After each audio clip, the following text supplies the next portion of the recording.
ইতিহাসের পাতায় এমন এক যুদ্ধের কথা লেখা আছে যেখানে মাত্র ৩১৩ জন মানুষ দাঁড়িয়েছিল ১,০০০ সুসজ্জিত সৈন্যের সামনে, যেখানে যুক্তির চেয়ে বড় হয়ে উঠেছিল ঈমান।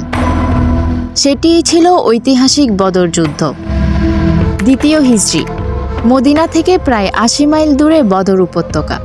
একদিকে কুরাইশদের প্রায় ১,০০০ যোদ্ধা, ১০০টি ঘোড়া, ৬০০টি বর্ম আর প্রচুর অস্ত্র।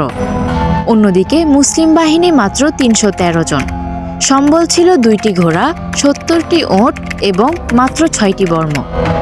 অনেকের হাতে তলোয়ারও ছিল না, ছিল শুধু খেজুর গাছের ডাল। যুদ্ধের আগের রাত কুরাইশরা যখন আনন্দে মগ্ন, তখন মুসলিম শিবিরে নীরবতা। সাহাবীরা বিশ্রাম নিচ্ছেন, কিন্তু একজন মানুষ ঘুমাননি। তিনি হলেন আমাদের প্রিয় নবী হযরত মুহাম্মদ সাল্লাল্লাহু আলাইহি ওয়াসাল্লাম।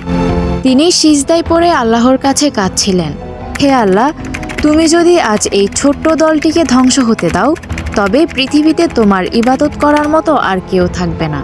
নবীজির সেই দোয়া কবুল হলো।